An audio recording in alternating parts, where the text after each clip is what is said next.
Good morning everyone. तो आज हम लोग अपने नोट्स से हर चैप्टर को वन बाय वन करेंगे फॉर ट्वेल्थ एग्जामिनेशन के लिए। तो पहला चैप्टर हमारा आज का है सॉलिड स्टेट। सॉलिड स्टेट के बारे में पढ़ेंगे। इससे क्वेश्चन हमारे 6 या 8 मार्क्स से कैरी होंगे बोर्ड एग्जामिनेशन में। तो सॉलिड स्टेट क्या है, इसको वन बाय वन पढ़ते हैं। पहला है based on order of arrangement of constituent particle A solid can be crystalline और एमॉर्फस सॉलिड। मतलब सॉलिड स्टेट में हम ऑर्डर ऑफ अरेंजमेंट पढ़ते हैं, पार्टिकल का किस तरह का अरेंजमेंट हुआ है उसको देखते हुए। जो हमारा सॉलिड है वो दो तरह का होता है, क्रिस्टलाइन सॉलिड और एमॉर्फस सॉलिड। क्रिस्टलाइन मतलब आप समझ जाओ जैसे कोई फिक्स शेप वाला, एमॉर्फस मतलब जिसका कोई फिक्स शेप ना हो। पहला पॉइंट है have fixed characteristic geometrical shape, उसमें नो फिक्स्ड ज्योमेट्रिकल शेप। ये इसमें क्या शार्प मेल्टिंग पॉइंट, उसमें कोई शार्प मेल्टिंग पॉइंट नहीं होता है। कहने का मतलब कि इसका मेल्टिंग पॉइंट कोई फिक्स होगा, इसका मेल्टिंग पॉइंट कोई फिक्स नहीं है। ये मोल्ड करता है अपने रेंज के टेम्परेचर पे। मोल्ड करना मतलब अपने जब टेम्परेचर उसका पहुंच जाएगा वहाँ पे तो धीरे धीरे पिघलना क्या होगा, शुरू होगा। इसका फिक्स्ड हीट ऑफ फ्यूजन, इसका कोई डिफिनिट हीट ऑफ फ्यूजन नहीं है। ये लॉन्ग रेंज ऑर्डर है, मतलब एक ऑर्डर थोड़ा लंबा तक मिलेगा। ये शॉर्ट रेंज ऑर्डर है। ये एनिसोट्रॉपिक। एनिसोट्रॉपिक कहने का मतलब क्या है कि when you move in different direction, जैसे 3D में अलग अलग डायरेक्शन पे जाएंगे, एक्स के लॉन्ग, वाई के लॉन्ग, जेड के लॉन्ग, तो इसका अरेंजमेंट अलग अलग मिलेगा, इसीलिए इसको एनिसोट्रॉपिक बोलते हैं। बट ये है आइसोट्रॉपिक। आइसो मतलब सेम, किसी भी डायरेक्शन में जाएंगे उसका अरेंजमेंट क्या होगा, सेम होगा। इसमें क्लीवेंस प्रॉपर्टी होता है। क्लीवेंस प्रॉपर्टी कहने का मतलब क्या कि अगर किसी शार्प चीज़ से, जैसे नाइफ से हम लोग क्या करेंगे, इसको कट करेंगे तो एक प्लेन सरफेस जनरेट होगा। जैसे हम लोग पनीर को काटते हैं ना तो एक प्लेन सरफेस जनरेट होता है, ऐसे ही इसको सॉलिड स्टेट में हम क्रिस्टलाइन सॉलिड को कट करेंगे तो वहाँ से एक fixed shape smooth surface generate होगा। लेकिन इसमें क्या है, इरेगुलर ऑफ सरफेस जनरेटेड, कोई फिक्स शेप जनरेट नहीं होगा। इसी को क्रिस्टलाइन सॉलिड को ही हम ट्रू सॉलिड बोलते हैं। एग्जाम में आपसे कभी कभी एग्जाम्पल पूछ लेता है, तो एग्जाम्पल है copper, silver, diamond, graphite, NaCl। But in case अब बात करें एमॉर्फस की, तो एमॉर्फस को हम सूडो सॉलिड बोलते हैं। सूडो सॉलिड और सुपर कोल्ड सॉर्बेट, जैसे हमारा टेल्कम पाउडर हो गया, ग्लास हो गया, रबड़ हो गया, प्लास्टिक हो गया, उसी को हम लोग क्या बोलते हैं, एमॉर्फस सॉलिड। ये एग्जाम में कभी कभी 4 मार्क्स का कैरी करता है कि what is difference between crystalline solid और एमॉर्फस सॉलिड। जैसे अभी हमने कहा कि लॉन्ग रेंज ऑर्डर मतलब क्या होता है, तो रिपीटिंग कोई रेगुलर पैटर्न का कॉन्स्टिट्यूएंट पार्टिकल का पूरे लॉन्ग डिस्टेंस में, irregular repeating pattern, regular repeating pattern, तो अलग अलग केस है। ठीक, एनिसोट्रॉपिक मीन्स क्या है, तो फिजिकल प्रॉपर्टीज की क्या होती है, सेम डायरेक्शन में होती है। ठीक है, फिजिकल प्रॉपर्टी अगर हम जाएंगे हर डायरेक्शन में तो अलग अलग होगी, जैसे रिफ्रैक्टिव इंडेक्स हो गया, डेंसिटी हो गया, वो डिफरेंट होता है अलॉन्ग डिफरेंट केस में। और आइसोट्रॉपिक में क्या होता है, कहीं भी आप जाइएगा तो फिजिकल प्रॉपर्टी क्या होगी, उसकी सेम होगी। अब पढ़ेंगे क्रिस्टल लैटिस के बारे में। क्रिस्टल लैटिस एक 3D अरेंजमेंट है। ठीक है, क्रिस्टल डिस्टेंस का हम लोग को एमॉर्फस सॉलिड नहीं पढ़ना है, पढ़ना है किसको, क्रिस्टलाइन सॉलिड के बारे में पढ़ना है। तो क्रिस्टलाइन सॉलिड में जो सबसे पहला पॉइंट है क्रिस्टल लैटिस है। ठीक है, क्रिस्टल लैटिस क्या है, तो एक 3D अरेंजमेंट होता है। क्या होता है, 3D अरेंजमेंट कॉन्स्टिट्यूएंट पार्टिकल का, कि क्रिस्टलाइन सॉलिड में पार्टिकल कहाँ कहाँ है, तो उन्हीं का अरेंजमेंट पढ़ना है हमको 3D स्पेस में। क्रिस्टल लैटिस का सबसे छोटा पॉइंट होता है यूनिट सेल। सबसे छोटा point unit cell. Unit cell क्या है, तो एक स्मॉलेस्ट पार्टिकल है क्रिस्टल लैटिस का। When it is repeated in 3 dimensional spin, crystal lattice is generated. इसको हम लोग कैरेक्टराइज करेंगे 6 पैरामीटर में। दैट मीन्स क्रिस्टल लैटिस को हम लोग कैरेक्टराइज करेंगे कितने में, 6 पैरामीटर्स में। तो ये रहा हमारा क्रिस्टल लैटिस का सबसे छोटा पॉइंट, यूनिट सेल। तो देखिए यूनिट सेल में हमने एक जनरली क्यूब को लिया है, किसको लिया है, क्यूब को लिया है। क्यूब में हमने क्या दिखाया है, क्यूब के तीनों साइड को दिखाया है, लेंथ, ब्रेथ और हाइट को दिखाया है, ABC। और उसका इंटरफेशियल एंगल जो है अल्फा, बीटा और क्या है, गामा है। जो आपके कॉर्नर दिख रहे हैं उसी को बोलते हैं हम लैटिस पॉइंट। क्या बोलते हैं, लैटिस पॉइंट। तो ABC हमारा लेंथ हो गया, alpha, beta, gamma interfacial angle हो गया। और सबसे इंपॉर्टेंट पॉइंट क्या कि एट लैटिस पॉइंट, जहाँ लैटिस पॉइंट है, जहाँ हमने पॉइंट से डिनोट किया है, उसी लैटिस पॉइंट पे हमारे पार्टिकल, कंस्टिट्यूएंट पार्टिकल क्या रहते हैं, वहीं पे प्रेजेंट रहते हैं। ठीक, नोट पॉइंट एक बनाना हुआ क्या, अभी हमने जस्ट पढ़ा क्या कि यूनिट सेल को हम लोग करेक्टराइज करेंगे 6 पैरामीटर में, अल्फा, बीटा, गामा, ABC, तीनों साइड हो गए और तीनों इंटरफेशियल एंगल हो गया। बोलता है क्या कि अगर इन छओं को, मतलब इन छओं को क्रिस्टल पॉइंट को अगर हम एबव 6 जो हमारे पैरामीटर्स हैं इसको हम चेंज करेंगे तो हमारे पास 14 नए लैटिस जनरेट हो जाएंगे। 14 नए लैटिस जनरेट हो जाएंगे, उसी को बोलते हैं ब्रावर्स लैटिस। उसी को क्या बोलते हैं? ब्रावर्स लैटिस। जो हमारा यूनिट सेल है, ये यूनिट सेल दो तरह का होता है। एक होता है प्रिमिटिव यूनिट सेल, एक होता है centred unit cell. Primitive unit cell को ही हम बोलते हैं simple cubic unit cell, means SCUC। और ये हमारा सेंटर्ड यूनिट सेल। सेंटर में कैसे भाई? सेंटर भी तीन तरह के, बॉडी सेंटर, फेस सेंटर और इंड सेंटर। कौन कौन? बॉडी सेंटर, फेस सेंटर और इंड सेंटर। कहने का मतलब क्या है? तो प्रिमिटिव यूनिट सेल में, मतलब सिंपल क्यूबिक यूनिट सेल में, कॉन्स्टिट्यूएंट पार्टिकल जो होंगे हमारे ओनली कॉर्नर पे प्रेजेंट रहेंगे यूनिट सेल के। कहाँ रहेंगे? ओनली कॉर्नर पे, मीन्स सब लैटिस पॉइंट पे क्या रहेंगे? प्रेजेंट रहेंगे। एंड सेंटर्ड यूनिट सेल में कॉन्स्टिट्यूएंट पार्टिकल आपके तो हमारा जो है सेंटर यूनिट सेल में लैटिस पॉइंट पे तो रहेंगे ही रहेंगे, एक फेस के सेंटर पर भी रहेगा। एक कहाँ रहेगा? फेस के सेंटर पर भी रहेगा। तो कहने का मतलब क्या है? सिंपल क्यूबिक यूनिट सेल में सारे कंस्टिट्यूएंट पार्टिकल लैटिस पॉइंट पर रहेंगे, but in case of face centre, in case of body centre, in case of end centre, lattice point पे तो रहेंगे ही रहेंगे, एक एटम हमारे फेस के सेंटर पर भी रहेगा। एनालिसिस करते हैं क्यूबिक यूनिट सेल का। तो जब एनालिसिस हम लोग करेंगे क्यूबिक यूनिट सेल का, तो जो हमने साइड माना था ABC वो तीनों इक्वल होगा, और जो इंटरफेशियल एंगल था हमारा अल्फा, बीटा और गामा, वो तीनों 90 डिग्री क्या कर लेंगे हम लोग? एज्यूम कर लेंगे। और फिर पढ़ेंगे हम लोग पहला जो है हमारा SCUC, simple cubic unit cell. Simple cubic unit cell में क्या है? One atom is present at the centre of each corner. हर कॉर्नर पे क्या रहेगा? एक एटम प्रेजेंट रहेगा, जैसे आप क्यूब में देख रहे हैं, ठीक है। आठों कॉर्नर पे क्या है? एक एक एटम प्रेजेंट है। दूसरा क्या है? Corner atom touches each other on that face. जो कॉर्नर एटम है, जो एक दूसरे कॉर्नर पे दिख रहे हैं, वो एक दूसरे को आपस में टच करते हैं। फिगर में हम लोग नहीं दिखा पा रहे हैं, बट ये आपस में टच करते हैं। सिंपल की बात क्या हुई? सारे कॉर्नर पे रहेंगे और कॉर्नर वाले एटम एक दूसरे को टच करेंगे। जैसे यहाँ पे दिखाया गया है क्या? एक उसका एक फेस को उठा लिया गया है और एक फेस में दोनों कॉर्नर एटम को दिखाया गया है। तो एक कॉर्नर एटम का रेडियस R, ये भी कॉर्नर एटम का रेडियस R, और एज लेंथ हमारा कितना है? A है, RR 2R। तो एक side length A is equal to 2R।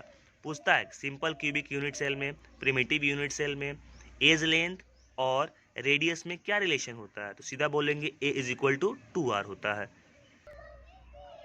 दूसरा है body centre cubic unit cell BCC। इसमें भी same case, one atom is present at centre of each corner. Corner पे तो एटम प्रेजेंट रहेंगे ही रहेंगे। One atom is also present at the centre of body of unit cell. Body जो है उस बॉडी के एक सेंटर में रहता है। सिंपल क्यूबिक यूनिट सेल में क्या था? सारे एटम कॉर्नर पे थे। बॉडी सेंटर में क्या हुआ? सारे एटम कॉर्नर पे तो है ही, एक एटम अपने सेंटर में भी है, बॉडी के सेंटर में है। एटम जो हैं बॉडी के सेंटर वाले टच करते हैं कॉर्नर एटम को। जो बॉडी के सेंटर में है वो टच करते हैं कॉर्नर वाले को। कॉर्नर एटम इसमें एक दूसरे को टच नहीं करते हैं। जैसे सिंपल क्यूबिक यूनिट सेल में कॉर्नर एटम एक दूसरे को टच कर रहे थे, उसी तरह इसमें एक दूसरे को टच नहीं करेंगे।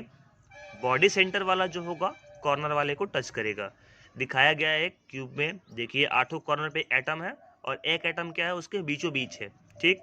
उसका एक फेस को हमने उठाया, साइड लेंथ A है, सबका दिखाया हमने, बीच वाला का तो पूरा हो जाएगा, कॉर्नर वाला आइटम को भी लिया गया है। देखिए कॉर्नर वाला आइटम एक दूसरे को टच नहीं कर रहा है। आपको पता है ये बॉडी है, बॉडी डायगोनल ऑफ क्यूब क्या होता है? बॉडी डायगोनल होता है √3a। Body diagonal √3 into side होता है। साइड यहाँ क्या है? A है, तो √3 इंटू A बॉडी डायगोनल हो गया। तो इसका रिलेशन क्या हुआ? कितने रेडियस यहाँ पे आ गए? 4 रेडियस, 1 2 3 4। तो बोल सकते हैं √3a is equal to 4R।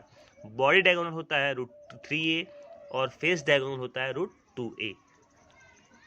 तीसरा हमारा है FCC, face centred cubic unit cell. इसमें क्या है कि इसमें भी सेम केस होगा, one atom is present at the corner of each corner में। हर कॉर्नर पे क्या होगा? एक एटम प्रेजेंट होगा, और एक एटम जो होगा हर फेस पे भी क्या होगा? प्रेजेंट होगा। क्या होगा? हर फेस पे क्या होगा? एक एटम प्रेजेंट होगा। और atom at the centre of face touches corner atom, जो फेस पे होगा वो कॉर्नर वाले को टच करेगा, कॉर्नर वाले एक दूसरे को टच नहीं करेंगे। तो हुआ क्या, हमने सिंपल पढ़ा क्या, सिंपल क्यूबिक यूनिट सेल में 8 कॉर्नर पे थे। बॉडी सेंटर में क्या हुआ, 8 कॉर्नर पे थे और एक क्या था, बॉडी के सेंटर में था।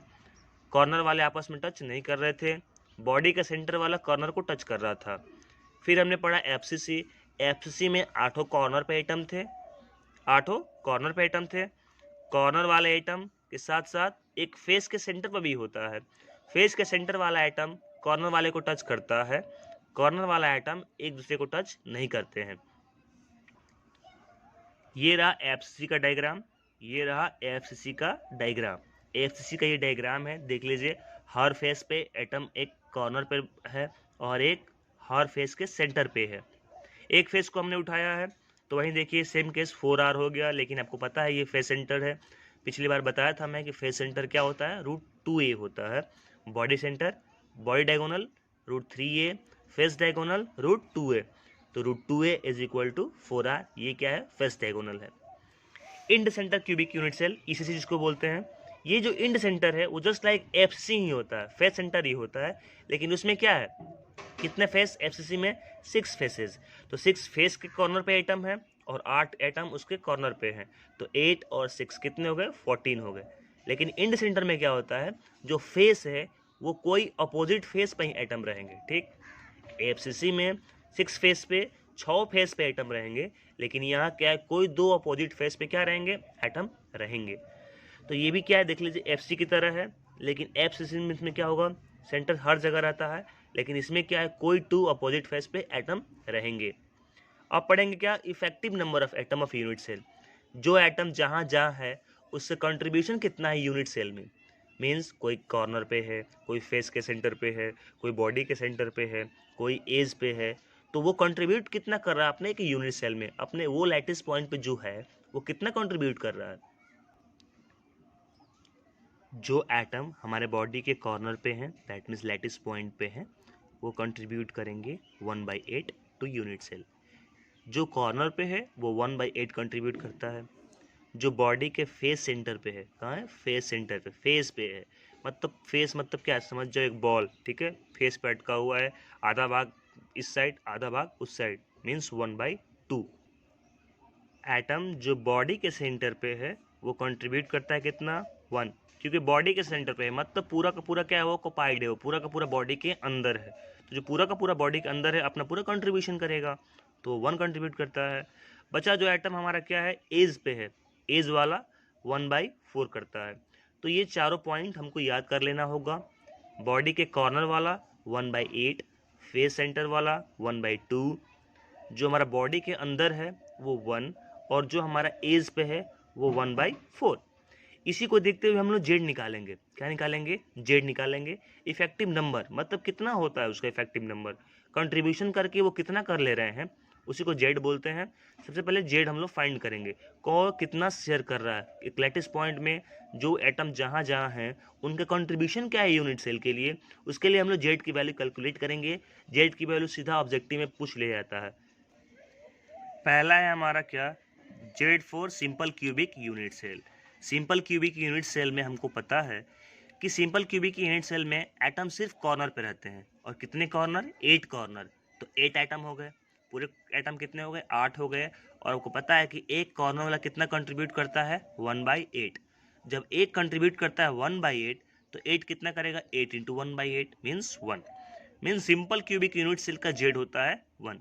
सिमिलरली बॉडी सेंटर की जब बात करें तो बॉडी सेंटर में क्या हुआ, 8 कॉर्नर पे तो एटम रहेंगे ही रहेंगे, तो एक कॉर्नर 1/8 करता है, और कितने एटम है, 8, तो 8 × 1/8, तो उसका हो गया 1। प्लस में मैंने 1 किया है, क्यों, क्योंकि बॉडी सेंटर में एक बॉडी के सेंटर में भी तो रहता है, तो वो हो गया 1, 1 कितने हो गए, 2 हो गए। बात आई फेस सेंटर की, फेस सेंटर में भी सेम केस, कॉर्नर वाले 1/8 कंट्रीब्यूट करेंगे, तो 8 × 1/8, तो 1 हो गया उसकी वैल्यू। और आपको पता है कि फेस सेंटर क्यूब में कितने फेस, 6 फेस, 6 फेस पे हैं, बट एक फेस वाला 1/2 कंट्रीब्यूट करता है, 6 × 1/2, तो यहाँ से है 3, 3 1 4, मीन्स जेड जो होता है एफसीसी का होता है 4। फिर जेड निकालेंगे हम ईसीसी का, तो इसमें भी कॉर्नर पे एटम रहेंगे, तो 8 इंटू 1/8 प्लस 2 मैंने क्यों लिया, क्योंकि कोई दो अपोजिट फेस पे होते हैं, सामने वाले फेस पे, तो दो फेस को लिया और फेस वाला कंट्रीब्यूट करता है 1/2। इसको कट कर देंगे तो इसकी वैल्यू कितनी आ जाएगी, 2 आ जाएगी। कहने का मतलब क्या है कि सबसे ज़्यादा जेड की वैल्यू एफसीसी के लिए होता है, फिर बीसीसी के लिए, ईसीसी के लिए, और सबसे लास्ट में आता है सिंपल क्यूबिक यूनिट सेल। अब हम लोग करेंगे क्या, पैकिंग फ्रैक्शन और पैकिंग इफिशियंसी। मीन्स जो हमारा कॉन्स्टिट्यूएंट पार्टिकल है, जो हमारा एक यूनिट सेल है, वो किस तरह से पैक है, उसी के बारे में हम लोग पढ़ेंगे। कहने का मतलब क्या है कि एक यूनिट सेल में कितने एटम पैक हैं और कैसे कैसे पैक है, वो पैकिंग फ्रैक्शन से हमको पता चलेगा।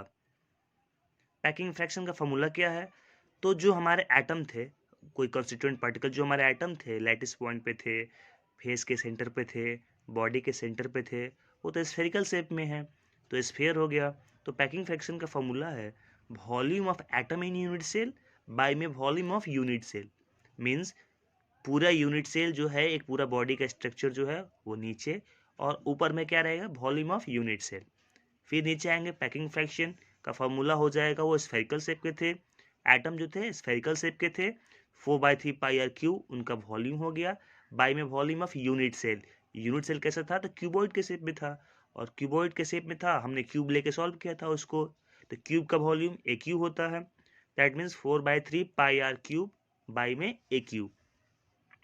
फिर जेड से क्या किया हमने, मल्टीप्लाई कर दिया है। जेड क्या है यहाँ पे, इफेक्टिव नंबर ऑफ एटम है। इफेक्टिव नंबर ऑफ एटम हमको याद होना चाहिए। एफसीसी के लिए कितना था, 4 था, बीसीसी के लिए 2 था, एससीयूसी के लिए 1 था, ईसीसी के लिए 2 था, तो ये हमको याद चाहिए। पैकिंग फ्रैक्शन क्या बताता है, तो पैकिंग फ्रैक्शन बताता है कि कितनी इफिशियंसी से, how efficiency atom in a crystal are packed, कितने कम्प्लेक्स पैक हैं या धीरे से पैक है, मतलब किस वे में जो हमारे एटम है वो यूनिट सेल में पैक है, वो पता चलता है पैकिंग फ्रैक्शन से। तो फर्स्ट हम निकालेंगे क्या, packing fraction of cubic unit cell. Cubic unit cell means SCUC, simple cubic unit cell, जिसको प्रिमिटिव यूनिट सेल भी कहते हैं। उसके पैकिंग फ्रैक्शन कैसे निकलेंगे, तो सारा चीज हमको पता है क्या कि SCUC के लिए जेड की वैल्यू तो 1 होती है, और ए और आर में रिलेशन क्या है, A is equal to 2R, A is equal to 2R। तो पैकिंग फ्रैक्शन का फॉर्मूला 1 इंटू 4/3πr³ बाई में AQ, जहाँ A है उस A की जगह हम रखेंगे 2R, तो फॉर्मूला हो जाएगा 1 इंटू 4/3πr³ बाई में 2R का क्यूब। उसको सॉल्व कर देंगे, सॉल्व करने पर आप लोग याद रखिएगा 52.4% होता है। ये चीज़ आपको याद कर देना ऑब्जेक्टिव के लिए, बिहार बोर्ड है वो ऑब्जेक्टिव में सीधा पूछ लेगा आपसे, सिंपल क्यूबिक यूनिट सेल के लिए पैकिंग फ्रैक्शन कितना होता है, 52.4%। फिर आपसे उसमें इम्प्टी स्पेस पूछेगा, इम्प्टी को ही वॉइड बोलते हैं, मतलब खाली स्पेस कितना है। तो जितना पैक है उसको 100 में से अगर हम सब्ट्रैक्ट कर देंगे, जितना पैक है उसको अगर हम 100 से सब्ट्रैक्ट कर देंगे तो हमारा इम्प्टी वॉइड निकल जाएगा। तो 100 माइनस 52.4% कर दिया हमने, तो 47.6% हो गया। फिर अगला केस आ रहा है बीसीसी के लिए। बीसीसी के लिए हमको जेड की वैल्यू पता है 2, और उसका रिलेशन पता था √3a is equal to 4R। √3a is equal to 4R, क्योंकि 4 एटम वहाँ पे मिले हुए थे, 4 रेडियस था, और बॉडी डायगोनल होता है √3a। पैकिंग फ्रैक्शन का फॉर्मूला में हमने पुट कर दिया, उसकी value I 68%। Wide space 100 minus 68%, that means 32%। फिर पैकिंग फ्रैक्शन निकालेंगे हम किसका, एफसीसी का। तो एफसीसी का जेड हमको पता है 4 है, एफसी का जेड 4 है, और यहाँ भी वही relation √2a is equal to 4R। फिर वैल्यू को पुट करेंगे, आंसर आ जाएगा 74%। कितना आ जाएगा, 74%। Wide space 100 minus 74%, that is 26%। Last वाला केस बचा हमारा ईसीसी वाला। ईसीसी के लिए आपको पता है जेड की वैल्यू 2, और सेम चीज़ क्योंकि एफसीसी का ही रूप है तो √2a is equal to 4R इसके लिए भी होगा। पैकिंग फ्रैक्शन हमने निकाला तो इसका आया 37%। कितना आया, 37%, जस्ट लाइक एफसीसी का हाफ, क्योंकि एफसीसी का ही तो टाइप है ईसीसी, उसमें क्या है हर फेस पे एटम होते थे, लेकिन यहाँ क्या था, यहाँ पे कोई दो अपोजिट फेस पे क्या था, एटम था। पुट किया, यहाँ पे क्या आएगा 37%। वाइड स्पेस 100 माइनस 37 कर देंगे, दैट मीन्स 63%। कहने का मतलब क्या है कि इन चारों का जो पैकिंग फ्रैक्शन है SCUC, BCC, FCC, ECC, सबका पैकिंग फ्रैक्शन हम याद कर लेंगे। तो फिर से एक बार रिकॉल कर लेते हैं क्या, SCUC के लिए पैकिंग फ्रैक्शन 52.4%, BCC के लिए 68%, FCC के लिए 74% और ECC के लिए 37%। अब हम लोग पढ़ेंगे क्या, packing fraction, packing efficiency in case of 2D dimension. 2D में पढ़ेंगे, किस में पढ़ेंगे, 2D में। हमने 3D में पढ़ा था क्या, 3D मतलब 3 डायरेक्शन होगा, XYZ होगा, तो उसमें वॉल्यूम की बात करेंगे। But in case of 2D areal बात करते हैं हम लोग, एरिया की बात करेंगे। उसका फॉर्मूला था volume of atom in unit cell by में volume of unit cell. Similarly इसमें यहाँ पे हो जाएगा, वहाँ पे हमने क्या किया था, जितने एटम थे उसको हम लोग स्फीयर माने थे, इसीलिए वॉल्यूम हमने 4/3 पाई आर क्यूब यूज़ किया था। बट यहाँ 2D केस में हमको उसको क्या मानेंगे, सर्कल मानेंगे। तो वही पैकिंग फ्रैक्शन का फॉर्मूला क्या होता है, area of circle enclosed in square, area of circle enclosed in square, क्योंकि क्यूब का जो फेस एक निकालेंगे वो क्या होगा, स्क्वायर का ही होगा। तो area of circle enclosed in square by में area of square, that means जो था सर्कल का बाय में टोटल, द टोटल मीन्स यहाँ पे क्या है, स्क्वायर है। अब हम डेंसिटी ऑफ क्रिस्टल लैटिस के बारे में पढ़ेंगे। Density of crystal lattice means density of क्या, यूनिट सेल, क्योंकि सबसे स्मॉलेस्ट पार्ट हमारा यूनिट सेल होता है। तो density of crystal is equal to density of unit cell. As you know that density equal to क्या होता है, mass by volume, mass by volume. Density को हम रिप्रेजेंट करते हैं डी से, तो यहाँ डी इज इक्वल टू हो गया mass of atom in unit cell, that means जो यूनिट सेल में जितने एटम पार्टिसिपेट किए हैं वो बाय में volume of unit cell, by में volume of unit cell. Density का फॉर्मूला मास बाय वॉल्यूम, तो मास किसका लेंगे, मास क्या है, एटम का लेंगे, और वॉल्यूम किसका लेंगे, पूरा यूनिट सेल का वॉल्यूम लेंगे। तो D is equal to mass small M, small M means क्या, mass of atom. Small M और कैपिटल एम का मतलब हमको समझना होगा, स्मॉल एम और कैपिटल एम का मतलब समझना होगा। स्मॉल एम मीन्स मास जो है वो एक एटम का है, बट अगर कैपिटल एम की बात करें तो capital M means molar mass होता है। Capital M means molar mass और small M means mass of atom. तो D is equal to mass by volume, volume किसका, तो यूनिट सेल का। यूनिट सेल कैसा था, तो क्यूब के शेप का था, तो क्यूब का volume AQ, that means M by AQ। और उसका effective number of atom means Z से हमने क्या कर दिया, मल्टीप्लाई कर दिया। वेयर एम जो है वो मास ऑफ 1 एटम इन ग्राम है, देखिए यहाँ लिख दिया हूँ, एम जो है वो मास ऑफ 1 एटम इन ग्राम है। बट अगर क्वेश्चन में आपको कैपिटल एम दिया रहे, क्वेश्चन में अगर कैपिटल एम दिया रहे तो हम समझ जाएंगे क्या कि वो मोलर मास है। मोलर मास को एक एटम के मास में कन्वर्ट करना है तो अवोगाड्रो नंबर से डिवाइड कर देंगे, जैसे हम लोग पढ़ चुके हैं मोल कॉन्सेप्ट में। तो कैपिटल एम बाई में N means Avogadro number, value 6.022 into 10⁻23, where M यहाँ मोलर मास है। तो डेंसिटी का फॉर्मूला क्या होगा, एक तो फॉर्मूला होता है Z small M by edge cube, एक तो अगर बड़ा एम की बात करें तो डेंसिटी का फॉर्मूला होगा Z capital M by N A cube. कुछ आपको याद करना पड़ेगा, डेंसिटी जो होगा ग्राम पर सेंटीमीटर में होगा, ए हमारा एज लेंथ इन सेंटीमीटर में है। कहने का मतलब क्या है, क्वेश्चन सॉल्व करते के समय हम सारे यूनिट क्या लेंगे, एक समान लेंगे, सारे यूनिट क्या लेंगे, इक्वलाइज करके लेंगे। कुछ टर्म में है जो हमको याद करना होगा, जैसे हमको पता है कि 1 एंगस्ट्रॉन, एक एंगस्ट्रॉन में 10⁻⁻10 मीटर होता है, उसको सेंटीमीटर में हमने बदल दिया कि वो सारे यूनिट किस में मांग रहा है, सेंटीमीटर में मांग रहा है, तो इंटू 100 कर दिया, तो 1 angstrom is equal to 10⁻⁸ centimetre. Pico आपको पता है, 1 picometre is equal to 10⁻10 centimetre. Gram per ml बोलो, इस मिलीलीटर को ही बोलते हैं सेंटीमीटर क्यूब, इसी को बोलते हैं सीसी, ठीक है।